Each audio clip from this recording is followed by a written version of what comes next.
Mr. Mossad agent, I am surprised that you do not know that Hamas was funded by Mr. Benjamin Netanyahu in 2018. Well, we need to stop this. Wait, not. Everyone is pro-Islam. Let's not make assumptions. I didn't say that. I am talking about the Israeli state and the Israeli government. We are going to remind this former Mossad agent that Hamas was, well, it's the same thing, funded, and he cannot fail to know this, by Benjamin Netanyahu from 2018, because Hamas is Mr. Netanyahu's worst enemy. That is the first point. It is not an opinion, it is a fact, it is factual. He should ask David Grossman, who today clearly says that what is happening in Gaza is called genocide. A lawyer dismantles the propaganda of a former Israeli Mossad agent live on air. Lawyer Mecary was invited on the LCI set to respond to the explosive remarks of a former Mossad agent calling on France and the United Kingdom to send their troops to fight alongside Israel in Gaza. But faced with this warlike propaganda, she turns the argument around with a shocking revelation. She recalls that Hamas was funded by Benjamin Netanyahu himself, who is under international arrest warrant, and denounces a Pyoman firefighter who asks for help after starting the fire. As you will see, she will not let anything slide. Raphael Jerusalem is with us. You are a former Israeli military intelligence officer. I would also like to mention your latest book, Tribune de Guerre. It is published by David Renack. How do you take this statement, which has the merit of being clear? Obviously, Benjamin Netanyahu says we're going to occupy and take control of Gaza City and then the entire Gaza Strip. So this statement is only clear verbally. On the ground, it's not good at all. It's one of the rare times, if not the first time, that since the creation of the State of Israel, a government has ignored to this extent the lives of the army chiefs and the heads of the security services. We risk heading towards a catastrophe, because, this operation advocated by Benjamin Netanyahu leads to a war of attrition, which is exactly what Hamas wants. Hamas wants to drag the Israelis into a long-term war that could have serious humanitarian consequences. We're talking about an operation here. So to evacuate Gaza City, 800,000 civilians have to be evacuated. That's going to take weeks. Evacuate them to where? Supply them with supplies how? When we know that Hamas manages to get its hands on humanitarian supplies, that other supplies do not reach civilians but the mafia who resell them on the black market.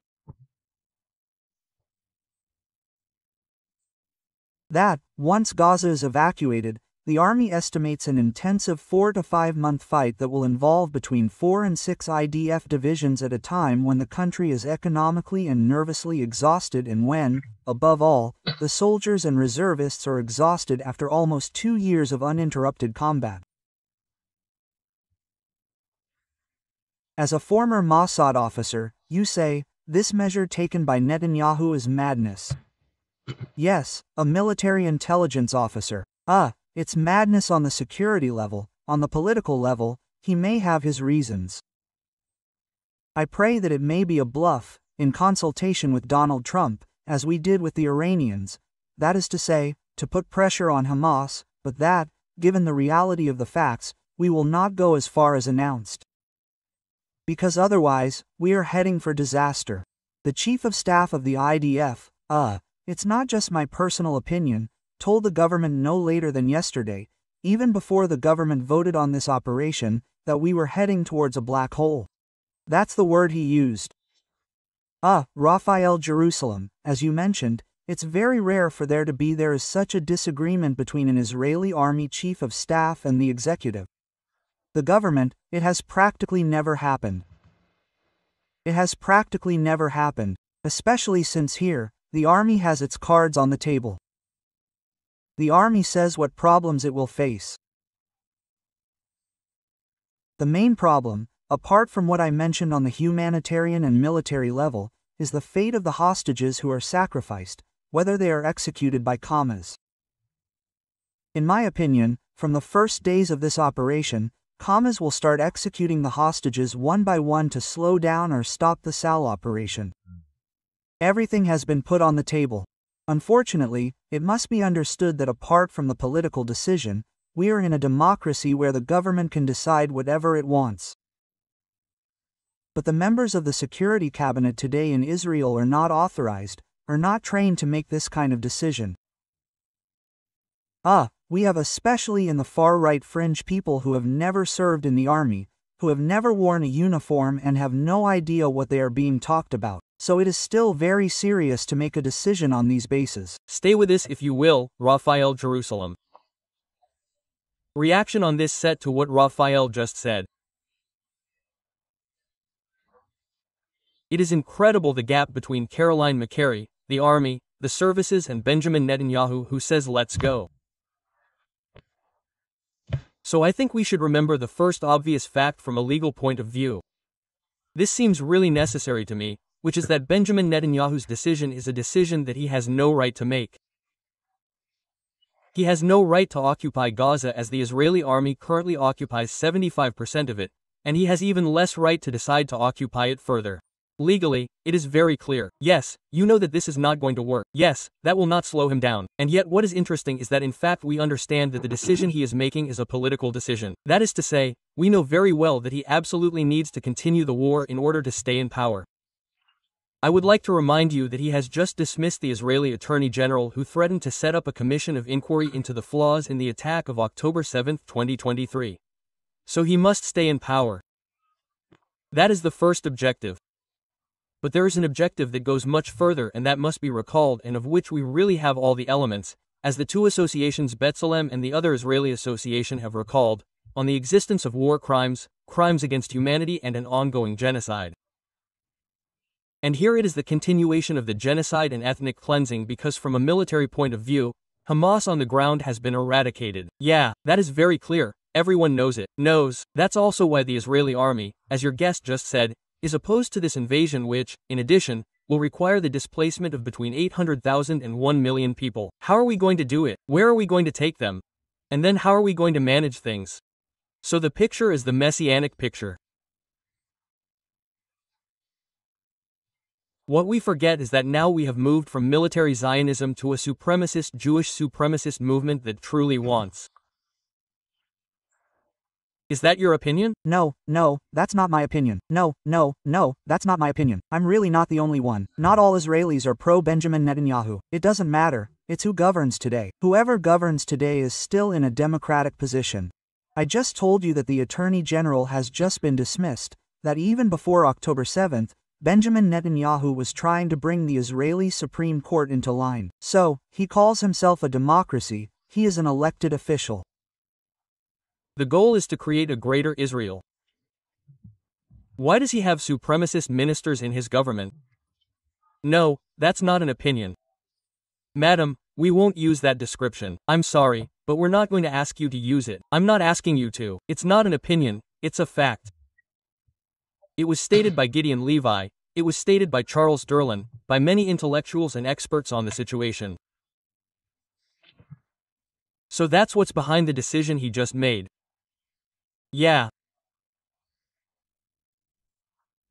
Okay, Henry Geno, what do you think of Netanyahu's decision, given everything we've heard about the mindset of the intelligence service, whether military or foreign, still seems like a considerable risk? Yes. Before even talking about the risk, we must also talk about the issues of the political and moral dimension of this affair. That is to say, I am not immersed in Israeli society. But I have the feeling that what your interlocutor earlier, in the video conference, was saying, nevertheless reflects the thinking of a large part of this society, and in particular of the security, military and other circles. So I think that his warning is a warning that deserves to be heard. Well, it's rare to hear that, but... Yes, but it's because the situation is quite exceptional. What if Hamas, which provoked the pogrom on October 7th, is actually seeking to provoke revenge from Israel?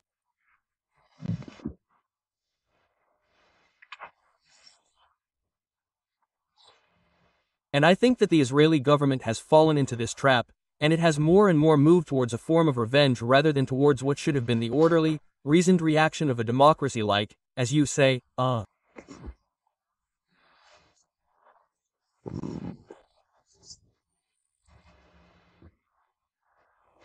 And now we are confronted with people, and there are many in the world today, this is the problem, who have no limits. No limits. So in Gaza, huh?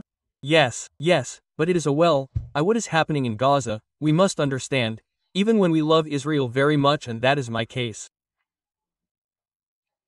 It is the worst thing that a power in Israel could do, not only to all the Jews of Israel, but to all the Jews of the world, because it undermines the moral foundations of Israel and it puts all the Jews of the world in a situation that is morally intractable.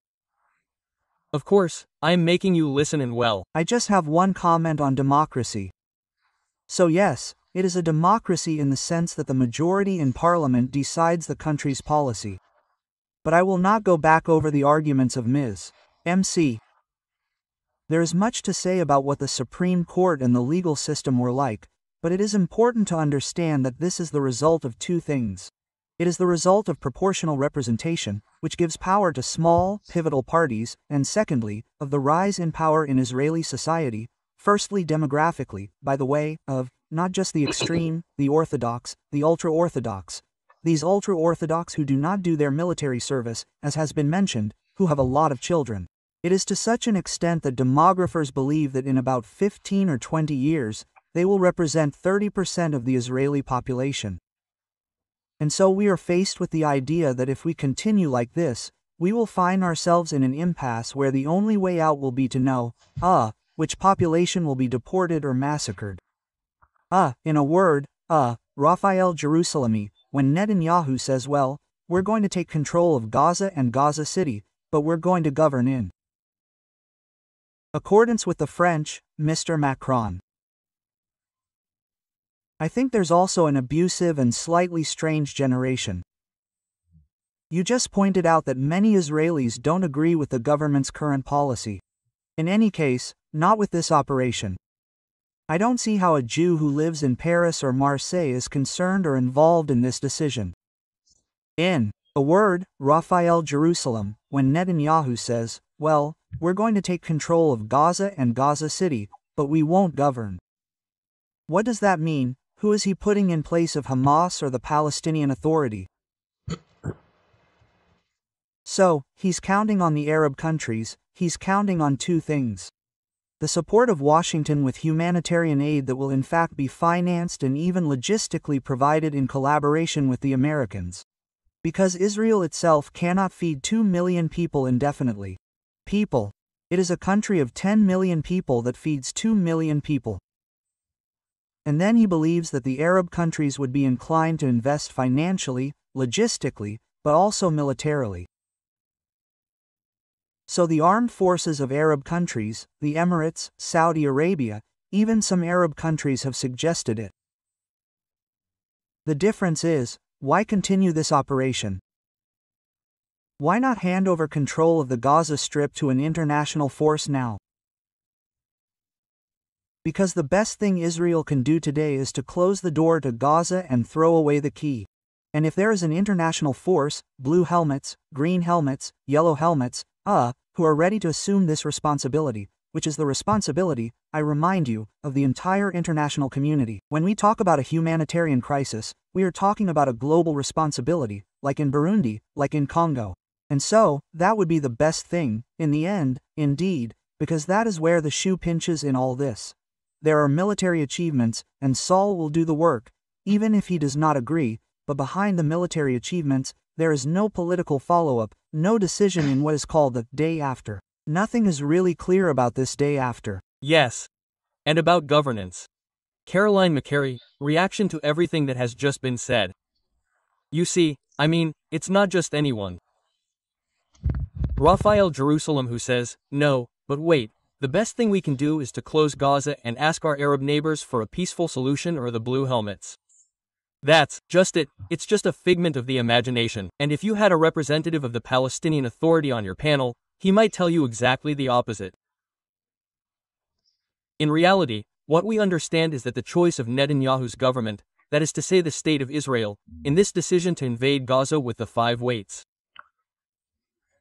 Yes, but it's just like when President Macron decides one thing or another. He commits France, and therefore the French citizens, well, we have to stop a bit. No, but wait, not. Everyone is ready. Absolutely not. No, I didn't say that. I'm talking about the Israeli state and the Israeli government that makes a choice.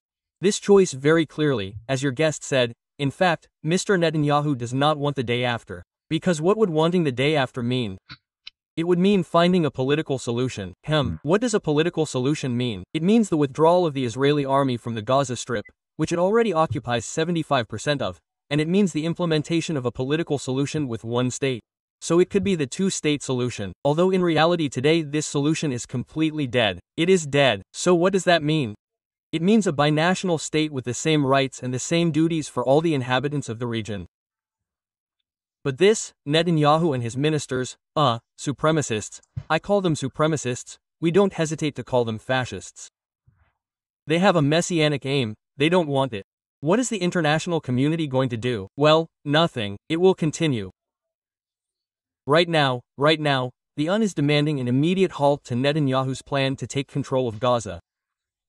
Thank you to the international community, although I don't know what does it mean to say this via the UN. But what did the European Union do? Did the European Union suspend the trade agreement with the State of Israel? No, but it was a real means of pressure. Is Mr. Trump doing something there? Trump didn't say anything, so don't tell me, I don't have Israel doing what it wants. Oh, very well, so, there you have it. And well, that's how Prime Minister Netanyahu sees it. Well, I do what I want, there you have it, relax. You're right, Mr. Jennett. There are no limits. That's exactly what's happening, and the fact that there are no limits, that international law is no longer respected, is leading us to chaos. And that's really terrible, and it goes far beyond that. It goes far beyond the Gaza Strip. Question speaks. But you're right, there is still a state of celebration, it's that the world is watching what is happening without being able to do much. So every day, we are told, oh, well, there have been another 90 Palestinians killed, that's over 60,000. Well, there's malnutrition, famine, and no deaths since the beginning of the year. What are we doing? It's all talk, it's just words. It's not action. No, it's not action. It's not no, it means something, but as long as we don't take concrete action, it's useless. So why hasn't the agreement between the European Union and Israel been suspended? There you go, I just told you, okay, we'll suspend arms deliveries. For example, Europe decides that Israel can no longer use SWIFT, this mechanism that allows for transfers. You'll see, well, we have means of action. We immediately recognize the Palestinian state and not a Palestinian state. It's not done yet. He announced it. In any case, he was followed by Canada and England. Not done yet. In concrete terms, how do you see the future? The army will invade Gaza very quickly in the coming days. So, the army, we are in a democracy insofar as it is the government that gives the orders to the army and not the other way around. And so the army will do what it is asked to do. Saul is capable of it. It has shown that he is capable of doing it even far from home. But here, he is dealing with an extremely dangerous urban warfare. What worries me about this operation is the fate of the soldiers and Saul soldiers in places where the toughest, most difficult terrorists who have not yet been attacked are located, terrorists who are prepared, who have booby-trapped every window, every door. This is an extremely dangerous operation that will cost lives on both sides. What I find a bit amusing about what I hear on this set is that we talk about extremely long-term things, sometimes even utopian things. We forget the most important thing. The most important thing is that we focus far too much on Benjamin Netanyahu and the government, which is worth what it is worth. There is a problem called commas. There is a terrorist faction, we should remember that. We are at war with a terrorist faction. This terrorist faction is a global threat. It is not a threat to Israel alone. Just like Iran, the Salafists of commas, the Rizbal, they are emulators of the Muslim Brotherhood who threaten the entire Western world. And my question is, are we talking about sanctions? If that, my question is exactly the opposite of sanctions. Where are the French and British troops who should come and fight with the Israeli troops against Salafism, against fundamentalism? So I'm not remembering the Palestinian population well. I remind you that this is a fundamentalist dictatorship from which the Gazans suffer, with young people who rot in the jowls of Ramahs. And where is the international community really? It should, as it did in the Red Sea, by the way, when it was in its interests. Master Mecary talks about money, because it thinks that the Jews are only interested in money. But ultimately, the Red Sea is the international community that has invested because of maritime trade. Madam, you have opinions that I do not want. Mr. Mossad agent. I am surprised that you do not know that the Haz was funded by Mr. Benjamin in 2018, not because of the way you talk about the Jews, and it is very clear what you think of the Jewish people, and I will not talk about that because, listener, it is of no technical interest. So let's put your hatred aside. I am now talking about the min. The international community to eliminate the rhetoric together in. If Israeli policy bothers or does not please, well, all the more reason for Western countries to invest in humanitarian terms, to invest in military terms, to invest in troops. And I can assure you that the French hand is ready and that the French pilots and sailors are absolutely ready to do so, just as they were ready to go and attack Hezbollah in Bu to avenge the French officers killed by Hezbollah. And so I say it, I repeat it, and I will end on this note. We the Israelis are waiting. We ask the French, the British and the responsible international community to do their best to calm things down and first and foremost rid Gaza of Hamas. And if the Israeli approach is not to your liking, you are invited to participate with us in this operation, which is indeed a humanitarian operation and for the future, peaceful coexistence between Jews and Arabs, Israelis and Palestinians. Invited to participate and not to sanction. You are propaganda, Thank you very much. But it is true that it is difficult to see, in the current state of affairs, whether French or Western, German or English. That is not the question. That's not the point, obviously. First of all, we're going to remind this former Mossad agent that Hamas was, well, it's the same thing, financed, and he can't not know it, by Benjamin Netanyahu starting in 2018 because Hamas is Mr. Netanyahu's worst enemy. That's the first point. It's not an opinion, it's a fact, it's factual. Ask David Grossman, who today clearly says that what's happening in Gaza is called genocide. Then, we'll remind you that Mr. Benjamin Netanyahu is under an international arrest warrant from the ICC. It's important to remember that. And that in this regard, for example, France could have banned Israeli planes from flying over our air territory. That's another thing. In any case, there is no question of going to war there, especially since they are arsonist firefighters. Nobody wants that. No, nobody wants that. So the Israeli state is arsonist firefighter. It is saying, I am going to invade and come and help us. Well, no, start by not invading. Withdraw. Come on, let's go. Yes, but we have to get back to the French news. There is a very strong contradiction in your interlocutor. He explains to us first that the Netanyahu plan is catastrophic and will lead to disaster. And then he says to us, why don't you come and help us implement it? That's it, that's absurd. We have to get out of this logic. No one on this set wants to destroy the state of Israel and especially to intervene in Gaza. No. But intervening in Gaza, that depends on whether we are asked to come. Yes, to contribute to a multinational force that will manage security in Gaza. Well, when we have reached an agreement, it's fire. Yes, because in the meantime, good luck. In a moment, I may respond favorably to that, but I don't want to get there. Aren't we being led to that now?